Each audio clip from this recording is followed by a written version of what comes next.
Mesdames et messieurs, bonjour. Les titres à la une. La 4e conférence mondiale des présidents de Parlement qui a débuté le 31 août dernier prend fin aujourd'hui 2 septembre à New York aux États-Unis. À cette rencontre de New York, Chérif Sy, président du CNT, y participe. Les détails dans ce journal. Et le fichier électoral du Burkina a été jugé conforme aux normes et standards internationaux ce matin. Le point dans ce 13h. Et également, au cours de ce 13h, une thématique d'une importance capitale pour les fonctionnaires du Burkina. Il s'agit de la rencontre gouvernement-syndicat et les attentes de tous les travailleurs. Bienvenue au 13h de Burkina Info. C'est aujourd'hui 2 septembre que prend fin la 4e conférence mondiale des présidents de Parlement à New York. Mettre la démocratie au service de la paix et du développement durable, c'est sous ce thème que les parlementaires ont débattu. Nous vous invitons à suivre l'interview de Chérif Sy, président du CNT du Burkina. En faisant de la question de la paix et de la démocratie et du développement durable le thème principal de la présente conférence, l'UIP a touché aux éléments clés d'un monde plus meilleur. En tant qu'institution au cœur de la démocratie, c'est par le Parlement que le peuple s'exprime, participe et sanctionne positivement ou négativement l'action d'un gouvernement. Sans une participation effective du peuple au processus de prise des décisions publiques, il ne peut avoir de développement durable. Bref, lorsque les droits des peuples sont bafoués, son bien-être ne peut se réaliser et la démocratie s'apparente à une vaste hypocrisie. Le peuple du Burkina Faso, au nom duquel nous nous exprimons à cette tribune, ne peut que se réjouir d'un thème aussi d'actualité que celui-ci. Mettre la démocratie au service de la paix et du développement durable, construire un monde tel que le veut le peuple. Ce thème nous paraît d'autant plus pertinent qu'il est en phase avec les aspirations profondes exprimées par le peuple burkinabé à travers l'insurrection populaire de fin octobre 2014 et qui nous permet aujourd'hui d'écrire une nouvelle page de l'histoire de notre démocratie et de notre développement. Je voudrais saisir l'occasion qui m'est donnée pour saluer l'accompagnement sans faille de l'UIP et des Nations Unies sur le chemin difficile et délicat de la transition qui devra s'achever prochainement par la tenue effective des élections présidentielles et législatives le 11 octobre prochain.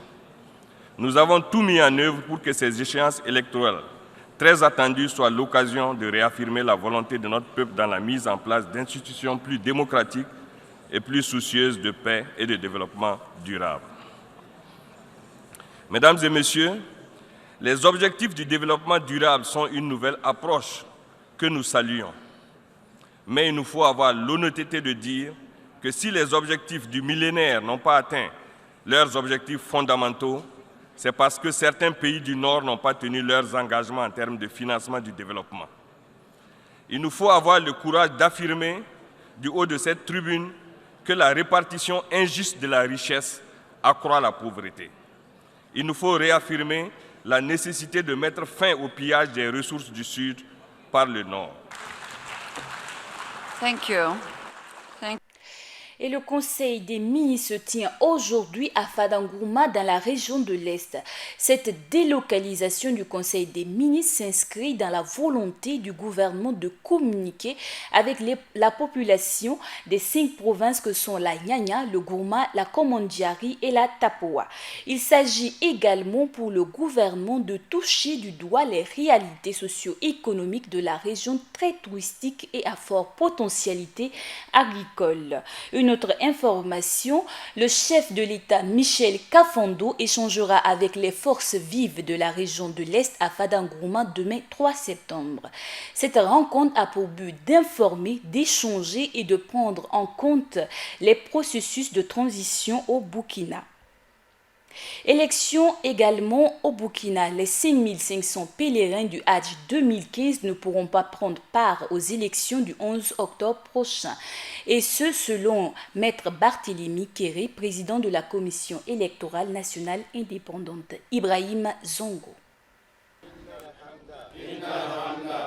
Ils sont 5500 pèlerins burkinabés qui prennent part au Hajj 2015 à la Mecque. Les premiers vols de Ouagadougou ont été fixés pour la date du 7 septembre 2015. Quant à la première vague de retour, elle est attendue le 12 octobre, soit au lendemain du scrutin législatif et présidentiel couplé du 11 octobre, ce qui pose un problème pour les pèlerins quant à leur participation au vote. Mais sur la question, le président de la CENI se veut conforme aux prérogatives du code électoral. Le vote des absents n'est pas organisé par le code électoral.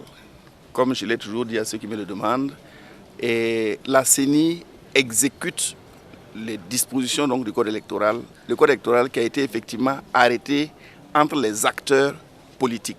C'est une loi qui est donc faite à l'Assemblée nationale et les différentes modifications jusqu'à celles qui ont eu lieu donc en 2015 nous tracent un cadre légal pour organiser des élections. Mieux, il précise les dispositions qui ne permettent pas leur participation aux élections.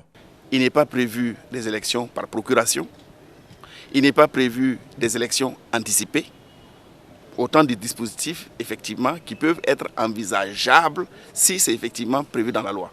Cela y va non seulement de la crédibilité des élections, mais aussi de son acceptabilité par tous, foi de Maître Barthélémy Kéré.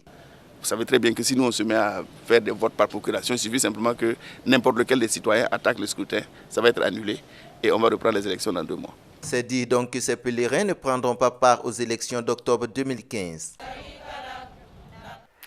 21 véhicules, 8 motos d'une valeur de 500 millions, telle est la contribution du Japon à la concrétisation des élections au Burkina. La réception du don a eu lieu ce matin. Doumadié Guel Rodrigue y était.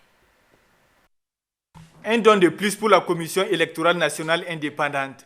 Le geste est du gouvernement japonais. Composé de 21 véhicules et de 8 motos d'une valeur d'environ 500 millions, ces matériels, selon les diplomates japonais, visent à accroître l'efficacité du processus électoral et permettre à la CENI de remplir ses missions dans les conditions optimales. Les matériels ruraux sont pour accroître l'efficacité du processus électoral. Comme vous pouvez l'imaginer, la mobilité des agents de la CENI et des institutions concernées est fondamentale pour assurer en toute sécurité les transports de matériel et documents électoraux et puis le transfert des résultats des scrutins. Mais aussi la tenue d'élections libres, transparentes et acceptées par tous. Que les élections à venir soient organisées de manière transparente et équitable, crédible et apaisée, et que les résultats des élections soient bien respectés et acceptés par tous les acteurs. Selon le président de la Commission électorale nationale, Maître Barthélémy Kéré, ce geste vient à point nommé car permettra aux agents de son institution d'être plus efficaces sur le terrain. Elle arrive vraiment à point nommé. Je l'ai expliqué tantôt, nous avons donc la liste des électeurs, nous avons les listes des candidats pour les législatives, nous attendons incessamment la liste des candidats pour la présidentielle. Ça veut dire que tous les ingrédients sont là. Il suffit maintenant à la CENI de se lancer pour effectivement procéder aux opérations pratiques pour l'organisation effective du scrutin. Nous y sommes. Donc, le fait que l'ambassade du Japon ait décidé en ce moment précis d'accroître en fait nos capacités logistiques, notre mobilité, c'est une source de joie énorme pour nous. Ça nous permet d'aborder en fait toutes ces opérations avec toute la sérénité nécessaire. Ça nous permet donc de compléter l'ensemble de nos équipements et nous allons donc aborder le terrain avec, comme j'ai dit tantôt, une parfaite sérénité. Cette remise de matériel du Japon à la Commission électorale nationale indépendante rentre dans le cadre du renforcement des capacités logistiques de la CENI. Audit du fichier électoral du Burkina, le général Siaka Sangaré, président du réseau des compétences électorales francophones, a validé le fichier électoral burkinabé comme conforme aux normes et standards internationaux. Viviane Bama.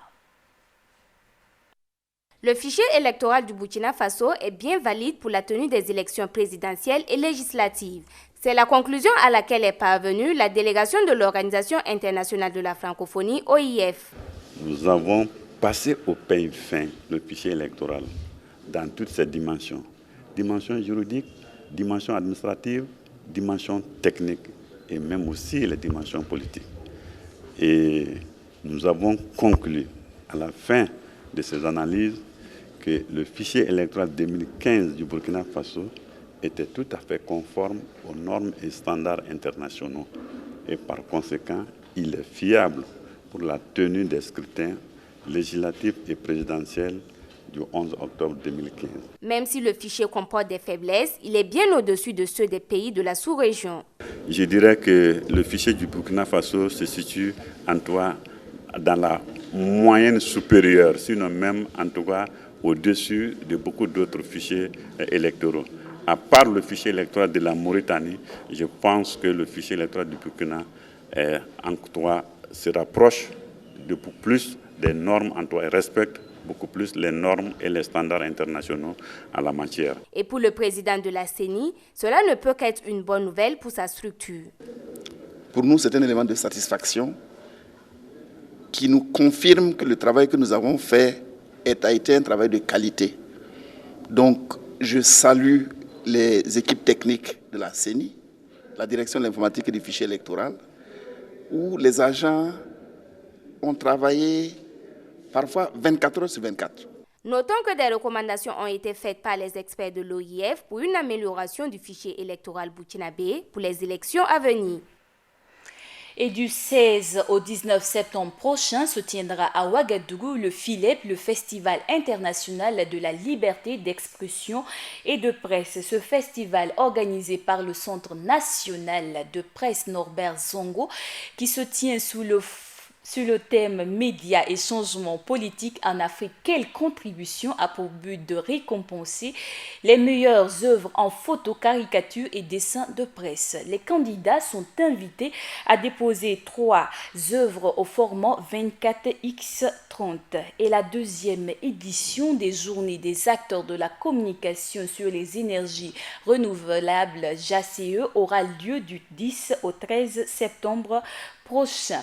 L'événement est placé sous le thème Place des énergies renouvelables dans les programmes de société des candidats à l'élection présidentielle du 11 octobre prochain.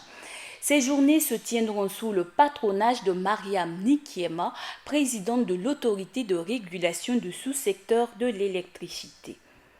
Après la pluie aux 1000 conséquences du 1er septembre 2009, bon nombre des 150 000 sinistrés avaient été relogés à Yagma. 6 ans après les faits, les sinistrés déplorent leurs conditions sociales. Hassan Nakro. 15 heures, un ciel noir sur Yagma, la cité des sinistrés. Le temps du jour rappelle un certain 1er septembre 2009 où une forte pluie s'est abattue sur Ouagadougou, causant d'innombrables dégâts. Devant ce kiosque à café, ses habitants, tous victimes de ces inondations, s'en souviennent 6 ans après, jour pour jour. Les souvenirs que je garde après moi,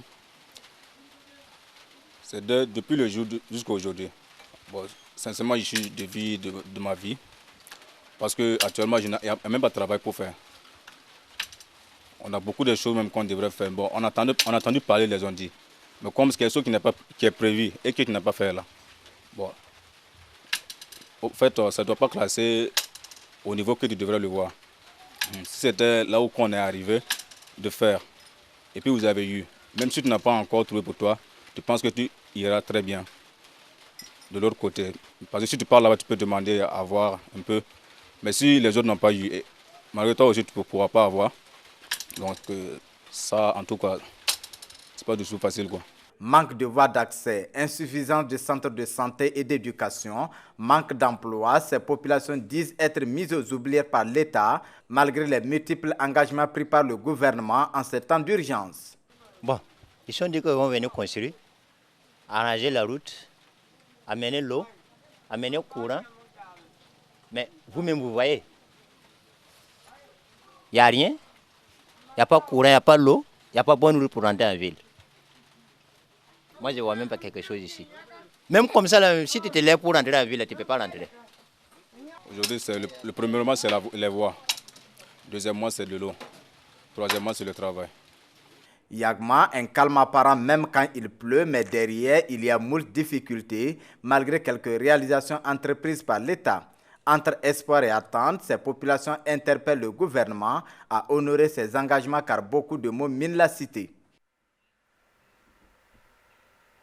Économie, dans ce journal, le docteur Akinwumi Adenisa a été officiellement porté à la tête du groupe de la Banque africaine de développement hier à Abidjan. 8e président de l'institution bancaire, il a traduit son engagement à œuvrer au développement économique du continent.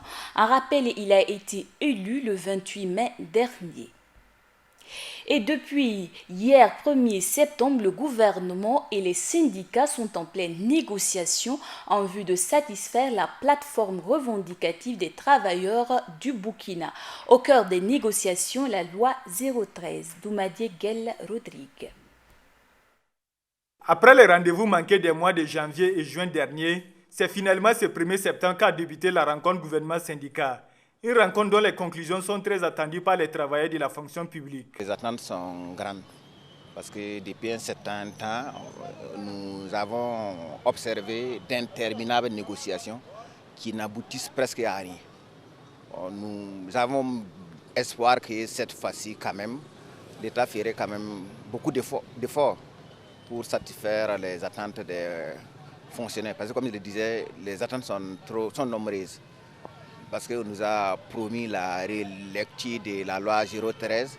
C'est tout ça que nous attendons. Nous souhaitons que cette plateforme-là soit au moins, c'est pas respectée, mais qu'elle soit au moins prise en compte dans le maximum de ces éléments-là au grand bonheur des travailleurs burkinabés.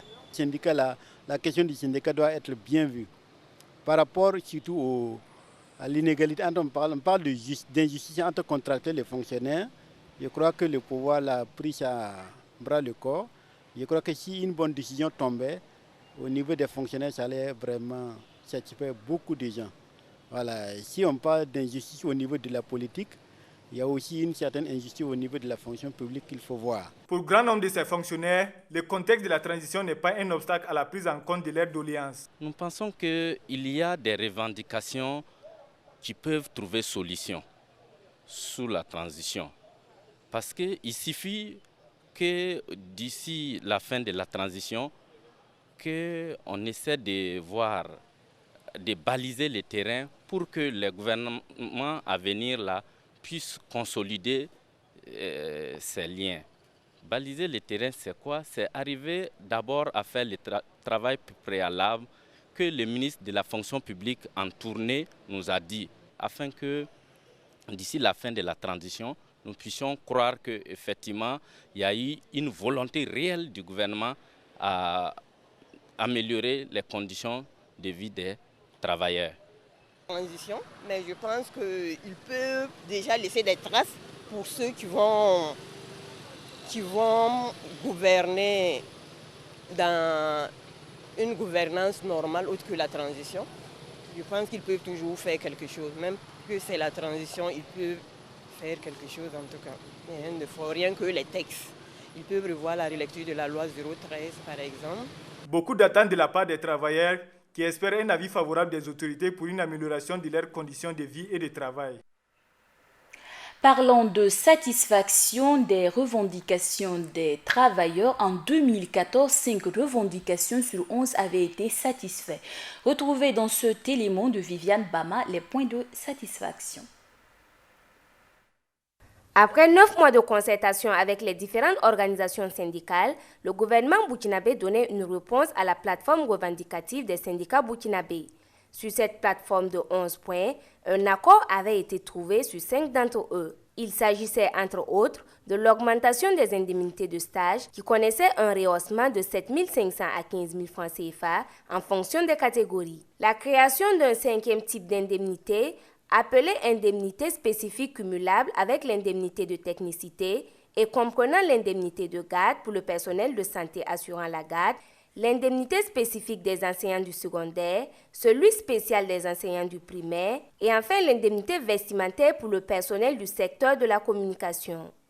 L'augmentation de l'indemnité de logement de 5 000 francs CFA pour les enseignants Et enfin, l'examen des autres préoccupations exprimées par un comité bipartite à soumettre à la prochaine rencontre gouvernement-syndicat de l'année 2014. Et sur la liste des 6 points de non-accord de la plateforme revendicative des syndicats, on retrouvait leur désaccord sur le référentiel d'allocation des indemnités en raison des insuffisances qu'il présente, l'élargissement de la 5e catégorie d'indemnités à certains emplois, l'examen dans le cadre des présentes négociations des revendications des corps paramilitaires, le maintien des indemnités de logement des agents de la fonction publique en stage, l'amélioration des indemnités d'astreinte.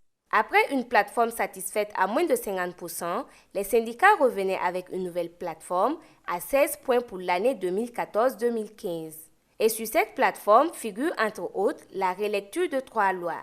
La loi 013 portant régime judiciaire, applicable aux emplois et aux agents de la fonction publique, la loi 027 portant collectivité territoriale et celle 028 portant code du travail au Burkina Faso. Parlons santé avec l'opérationnalisation du plan de riposte Ebola. Pour une initiative pratique du personnel du ministère de la Santé à la prise en charge des maladies à virus Ebola, une formation à leur endroit a débuté hier pour prendre fin le 5 septembre prochain au CMO de Pissi à Ouagadougou. Cette formation pratique porte sur la prise en charge médicale et surtout l'utilisation des kits de protection. Doumadier Guel Rodrigue. Réunis dans la salle de réunion, ces 44 agents de santé et d'hygiène sont en formation simulation pour lutter efficacement contre la maladie à virus Ebola. Cette formation, organisée par la Croix-Rouge et l'ONG Alliance pour l'Action Médicale Internationale à Lima, vient en appui aux formations théoriques car elle se veut pratique. Il s'agit ici de faire une formation pratique. Donc c'est une formation simulation qu'on veut réaliser pour pouvoir renforcer les capacités des agents qui pourraient travailler dans un centre de traitement Ebola en cas de survenue de la maladie au Burkina. C'est vrai que la maladie à virus Ebola connaît un recul. Il est nécessaire de rester sur ses gardes et d'être prompt à agir. Représentant de l'ONG Alima. Comme vous le savez, Ebola, c'est une maladie assez grave et il faut être prêt en fait à tout moment. Et même si le nombre de cas diminue, c'est bien quand même qu'on soit préparé à prendre en charge correctement les patients et que les agents de santé connaissent toutes les mesures en fait de sécurité à appliquer dans le cadre de cette maladie-là. Selon le docteur Sedego, la maladie étant liée à plusieurs facteurs, il faut de la circonspection. Il y a les facteurs géographiques, il y a les facteurs comportementaux. Vous savez bien aussi qu'il y a plusieurs facteurs liés à la migration, au voyage et tout. Donc la vigilance reste quand même de mise. Cette formation de 5 jours vient renforcer les compétences des agents contre une éventuelle épidémie à virus Ebola. Justice également dans ce journal. Le procès de Bosco Ntaganda s'ouvre aujourd'hui 2 septembre devant la Cour pénale internationale CPI à La Haye aux Pays-Bas. Le Minicien est accusé de crimes contre l'humanité et de crimes de guerre commis en 2002 et 2003 dans l'est de la République démocratique du Congo. En rappel, Bosco Ntaganda était l'ex-chef d'état-major en second des forces patriotiques pour la libération du Congo, l'une des nombreuses milices qui fleurissent dans l'est congolais. C'est tout pour ce trésor de Burkina Info. À tous ceux qui nous suivent à Ouagadougou et partout ailleurs dans les 45 provinces du Burkina ou à Compte-Bureau.